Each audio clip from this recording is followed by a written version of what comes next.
जय Hind and hello guys, स्वागत है आपका आपके अपने YouTube चैनल ज्ञानदेह होस्ट में। और इस वीडियो में मैं आपको बताने वाला हूं Indian army SSC technical man and women online form 2024 के बारे में। यहां पर गाइस मैन के लिए 63rd जो आपका कोर्स है उसके लिए फॉर्म फिलअप किए जा रहे हैं एंड फीमेल के लिए आपके 34th कोर्स के लिए फॉर्म फिलअप किए जा रहे हैं अक्टूबर 2024 के लिए। तो इस वीडियो के अंदर आपको पूरी जानकारी दी जाएगी जिससे कि आप इस फॉर्म को बिना किसी मिस्टेक के भर पाएंगे। तो चलिए शुरू करते हैं गाइज। आपको इस वीडियो को बिना स्किप किए पूरा देखना है ताकि आपसे इस फॉर्म को भरने में कोई मिस्टेक ना हो। गाइज यहां पर मैं आपको यह भी कहना चाहूंगा कि अगर आपने अभी तक वीडियो को लाइक नहीं किया तो यार वीडियो को लाइक कर देना, क्योंकि आपके लाइक करने से काफी सारा मोटिवेशन मिलता है। एंड अगर आप चैनल के ऊपर नहीं है तो चैनल को सब्सक्राइब करके बेल आइकन ऑन कर लीजिएगा। अब यहां पर एक बार फिर से पॉइंट पर आते हैं। मैंने अभी आपको यहां पर जो वीडियो में दिखा रहा हूं ये हमारी वेबसाइट है, इसका लिंक वीडियो के डिस्क्रिप्शन में दिया है। जैसे ही आप ये लिंक ओपन करेंगे तो आपके सामने इस फॉर्म की जानकारी आएगी, जहां पर जानने को मिलेगा कि 381 पोस्ट निकाले गए हैं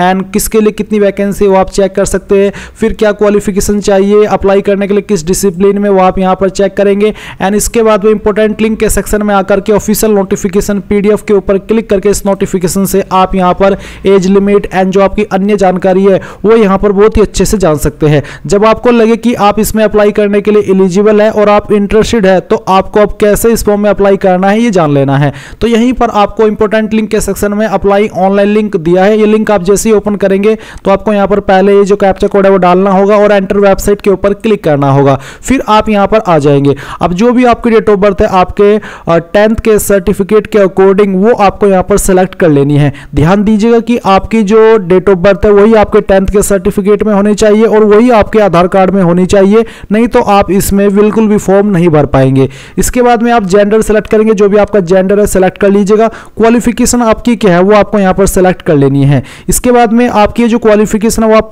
पास कर चुके हो या अभी आप कर रहे हो, अगर कर रहे हो तो एपियरिंग, नहीं तो आप पास सेलेक्ट करेंगे। फिर मैरिटल स्टेटस आपको बताना है, अनमैरिड, लीगली सेपरेटेड, जो भी है वो आप यहां पर टिक कर दीजिएगा। इसके बाद अगर आपके पास एनसीसी सर्टिफिकेट है तो आप टिक कीजिए, नहीं तो आप चेक एलिजिबिलिटी इसके ऊपर क्लिक करेंगे। अब गाइस यहां पर जब आप चेक एलिजिबिलिटी के ऊपर क्लिक करते हो और आपको यहां पर शॉर्ट सर्विस कमीशन यानी कि एसएससी की वैकेंसी देखने को नहीं मिलती, तो इसका मतलब यह है कि या तो क्वालिफिकेशन के अकॉर्डिंग या फिर एज के अकॉर्डिंग आप इसमें अप्लाई करने के लिए एलिजिबल नहीं है। अगर आप यहां पर नोटिफिकेशन पर आएंगे तो आपको जानने को भी मिलेगा कि एज किससे लेकर के कितने के बीच में होनी चाहिए, यानी कि जैसे कि यहां पर एसएससी मैन पर अप्लाई करने के लिए आपका जन्म 2 अक्टूबर 1997 से लेकर के 1 अक्टूबर 2004 के बीच में हुआ होना चाहिए, तभी आप इस पर एलिजिबल होंगे। एंड यहां पर जो मैंने डीओबी भरी है उसके पहले की है, इसका मतलब यहां पर मेरी एज के अकॉर्डिंग मैं इसमें एलिजिबल नहीं हूं, इसलिए मैं यहां पर चलिए अब मैं नवंबर सेलेक्ट करता हूं और फिर यहां पर ये डे सेलेक्ट करता हूं। इसके बाद में चेक एलिजिबिलिटी के ऊपर क्लिक करता हूं तो आप देख सकते हैं कि यहां पर short service commission technical man की वैकेंसी यहां पर अप्लाई के लिए दी गई है। अब मैं यहां पर अप्लाई पर क्लिक करता हूं। अप्लाई पर क्लिक करने के बाद में आपके सामने ये वाला इंटरफेस आएगा।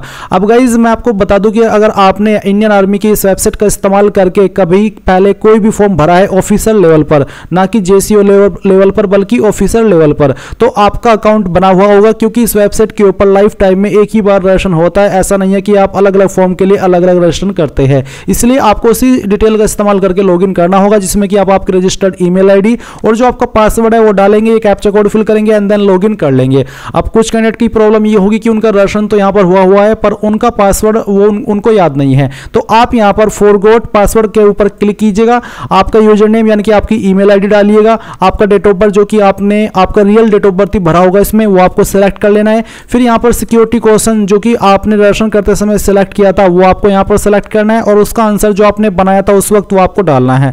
अगर आपको ये याद नहीं है तो आप यहां पर आपका रजिस्टर्ड मोबाइल नंबर यहां पर डालिएगा एंड देन सबमिट के ऊपर जैसे ही क्लिक करेंगे तो आपको ईमेल और मैसेज के माध्यम से आपका जो पासवर्ड है नया वाला वो सेंड कर दिया जाएगा, जिसका इस्तेमाल करके आप यहां पर लॉगिन हो जाइएगा। बट गाइज अगर आप फ्रेशर है, आपने इस वेबसाइट का इस्तेमाल करके ऑफिशियल लेवल पर पहले कोई भी फॉर्म नहीं भरा है तो आपको रजिस्ट्रेशन करना होगा। इसके लिए आप यहां पर रजिस्ट्रेशन के ऊपर क्लिक करेंगे, जहां पर आपको Aadhaar card, scan copy of signature, soft copy, इन सभी डॉक्यूमेंट की आवश्यकता पड़ने वाली है। ये चीजें आपको यहां पर दी गई है, तो आप कंटिन्यू कर दीजिए। कंटिन्यू करने के बाद आपके सामने इंस्ट्रक्शंस आएंगे, आप सभी को चेक करते हुए कंटिन्यू के ऊपर क्लिक करेंगे। अब यहां पर पूछे कि मेरे पास आधार नंबर है या फिर मैट्रिकुलेशन सर्टिफिकेट, इनमें से किसी भी माध्यम का इस्तेमाल करके आप कर सकते हैं। दोनों वे में आपको डिटेल्स आपकी डिजिलॉकर से ही फैच करनी होगी। चलिए अगर मैं यहां पर आधार नंबर सेलेक्ट करता हूं तो आधार नंबर सेलेक्ट करने के बाद में आपको बोला कि आप तभी आगे बढ़ेंगे जब आप यहां पर आपके जो डॉक्यूमेंट्स है उनको इसको वेरीफाई करेंगे।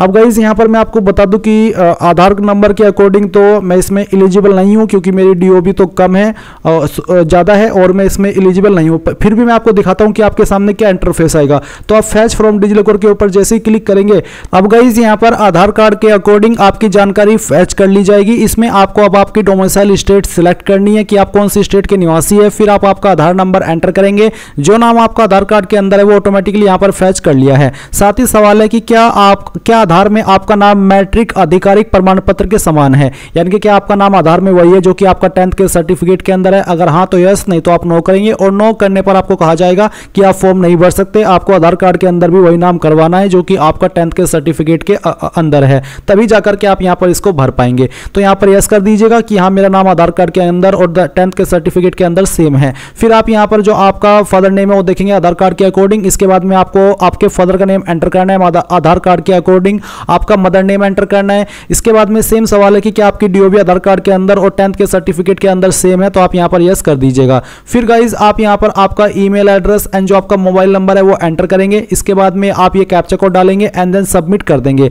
अब गाइज यहाँ पर सबमिट करने के बाद में मेरा अकाउंट पहले से बना हुआ है और मैं ओवर एज भी हूँ इसके अकॉर्डिंग फॉर्म के, तो मैं अपने फॉर्म से जानकारी नहीं दिखा पा रहा हूँ आगे का। इसलिए गाइज जब मैंने इस फॉर्म को पहले भरा था उस वीडियो को मैं आगे इस फॉर्म के इस वीडियो में अटैच करने वाला हूँ, ताकि आप उस वीडियो को वॉच करके आगे इस फॉर्म को भर ले। अगर कोई भी ऑप्शन अलग आए तो आप कमेंट के माध्यम से बता दीजिएगा। वैसे कोई ऑप्शन अलग है नहीं, क्योंकि उसके बाद कोई इंटरफेस बदला नहीं है अप्लाई प्रोसेस का। तो आपको कमेंट के माध्यम से पूछ लेना है अगर आपको कोई इशू आता है। और मैं माफी चाहूंगा कि मैं आपको लाइव नहीं दिखा पा रहा हूं, और लाइव ना दिखा पाने का रीजन मैंने आपको बता ही दिया कि मेरे बस की बात है नहीं, क्योंकि यहां पर इसमें एक ही बार दर्शन होता है। ऐसा नहीं है कि मैं किसी गलत इन्फॉर्मेशन का इस्तेमाल करके आगे बढ़ जाऊं। नॉर्मली बाकी फॉर्म में ऐसा हो जाता है पर इसमें नहीं होता, इसलिए चीज आपको एक्सप्लेन की जा रही है, ताकि फिर बहुत सारे जो वो होते हैं ना, वो जिनको मैं बुद्धिजीवी बोलता हूँ, वे आते हैं कि आपने तो पुरानी वीडियो से यहाँ पर हमें बता दिया, ये तो पुरानी वीडियो है और पकड़े गए। इसलिए मैंने आपको पहले ही बता दिया कि मैं क्यों आगे का प्रोसेस पुरानी वीडियो से दिखा रहा हूँ, जो कि सेम फॉर्म को लेकर के है।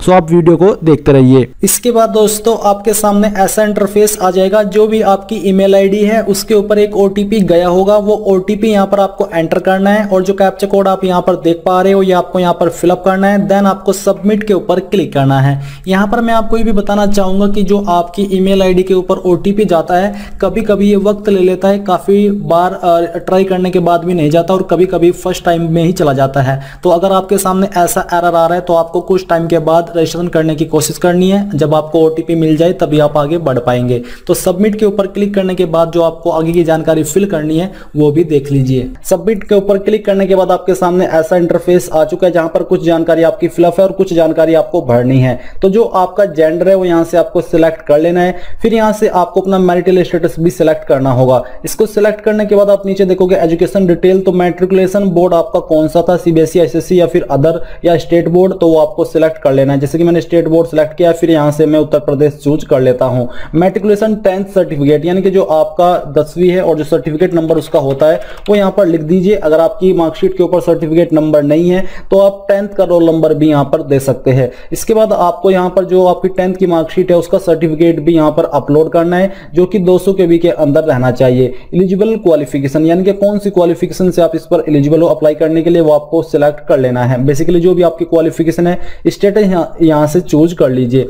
फिर दोस्तों यहां पर आपको इस तरफ आना है और यहां पर आपको नीचे की तरफ आकर के एक सिक्योरिटी क्वेश्चन चूज कर लेना है, जो कि आपको तब काम आएगा जब आप अपना पासवर्ड भूल जाओगे और आप इस क्वेश्चन का आंसर देकर के उसको रिकवर कर सकते हो। इसके बाद दोस्तों यहां पर आपको एक पासवर्ड डाल देना है, जिसमें कि small word, capital word, digit और स्पेशल कैरेक्टर होना चाहिए। जो भी पासवर्ड आपने डाला है उसको डाल करके कंफर्म कर दीजिए, और ये कैप्चा कोड यहां पर फिलअप करके जितनी भी जानकारी आपने भरी है इन सभी को चेक करने के बाद आपको सेव के ऊपर क्लिक करना है। सेव के ऊपर क्लिक करने के बाद आपके सामने यहां पर एलिजिबिलिटी का पेज आ जाएगा। अब आपको क्या करना है, आपको यहां पर नीचे जो अप्लाई का लिंक दिया जा रहा है इसके ऊपर क्लिक करना है। इसके ऊपर क्लिक करने के बाद इस तरह से इंस्ट्रक्शंस आ जाएंगे, आपको यहां से इनको कंटिन्यू करना है। कंटिन्यू करने के बाद यहाँ पर आपको अपना फोटो और सिग्नेचर अपलोड करना है। साथ ही नेशनलिटी में आपको यहाँ से इंडियन सेलेक्ट कर लेना है। फिर जो आपका फोटो है उसका साइज 5 से 20 KB के बीच में होना चाहिए। तो जहां पर भी आपका फोटो है वो आपको यहाँ से इस प्रकार से सिलेक्ट कर लेना है और सिलेक्ट करने के बाद यहाँ पर उसको इस तरह से ओपन कर देना है तो यहाँ पर आ जाएगा।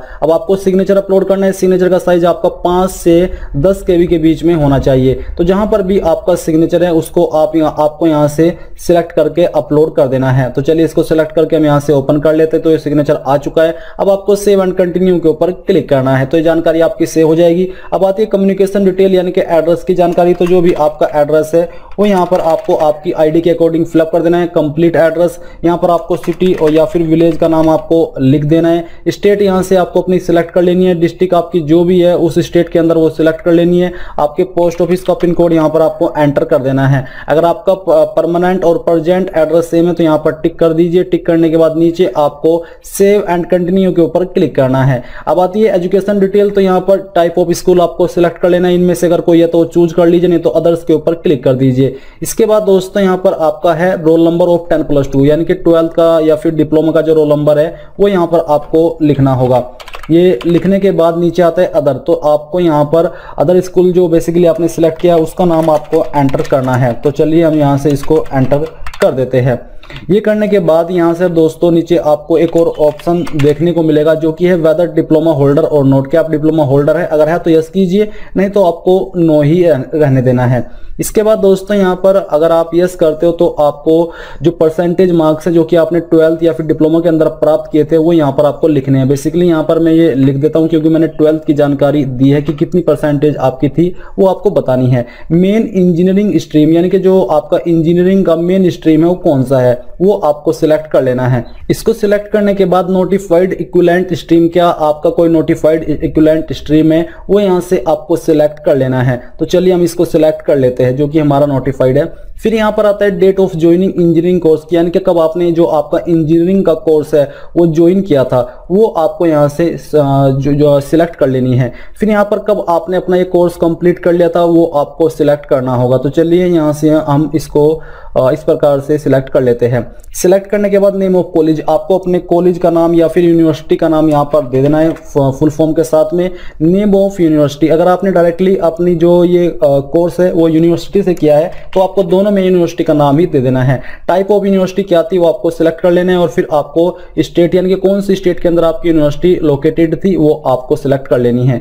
तो यहाँ पर दोस्तों आपको दोनों फॉर्मेट दिए जा रहे हैं। अगर आपने सेमेस्टर वाइज पढ़ाई की है तो सेमेस्टर वाइज यहाँ पर आप नंबर दे दीजिए। अगर ईयर वाइज की है तो आप यहाँ पर ईयर वाइज दे सकते हैं। जैसे कि अगर आपने सेमेस्टर वाइज की है तो आपको semester first, semester 2, semester 3 total marks डालने होंगे, उसमें आपको कितने नंबर आए थे वो डालने होंगे। अगर आपने ईयर वाइज की है तो आप ईयर वाइज का ही कॉलम का इस्तेमाल करेंगे, सेमेस्टर का इस्तेमाल नहीं करेंगे। जैसे कि यहाँ पर मैं टोटल मार्क्स 100 डाल देता हूँ और उसमें से आपको कितने आए थे वो आपको यहाँ पर लिख देना। ये मैं आपको एग्जाम्पल के रूप में बता रहा हूँ। इसके बाद आपको जो आपका सेकंड ईयर है उसमें कितने आए थे वो भरने। तो इसी प्रकार से आपको नंबर्स को भर लेना है और फिर आपको कैलकुलेट के ऊपर क्लिक करना होगा। कैलकुलेट करने के बाद आप देखोगे कि आपके यहाँ पर परसेंटेज और cumulative of percentage marks scored वो आ चुके हैं। अब आपको यहाँ पर सेव एंड कंटिन्यू के ऊपर क्लिक करना है। इसके ऊपर क्लिक करने के बाद एसएसबी की कुछ जानकारी है। अगर आपने एसएसबी का कुछ आपके पास डिटेल्स है तो आपको यस करना है, नहीं तो आपको सिंपली नो कर देना है अगर आपने एसएसबी के अंदर पार्टिसिपेट नहीं किया है। अगर आपने किया है तो यहाँ पर आपको जो आपका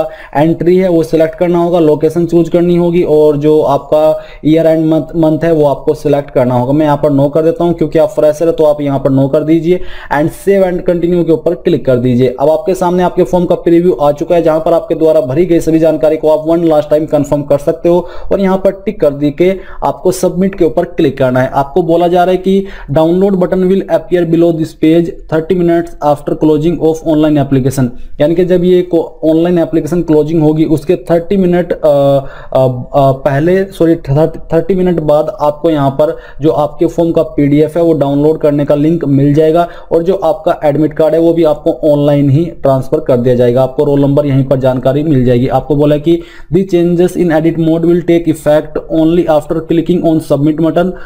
role number will not be generated for application not finally submitted, यानी कि जो फाइनली सबमिट नहीं होगी फॉर्म उनको रोल नंबर जनरेट नहीं किया जाएगा, और जिनके पूरी तरीके से सबमिट होंगे उन्हीं को जनरेट किया जाएगा। तो ये सभी जानकारी कंफर्म करने के बाद आपको नीचे यहाँ पर सबमिट के ऊपर क्लिक करके यहाँ से ओके कर देना है।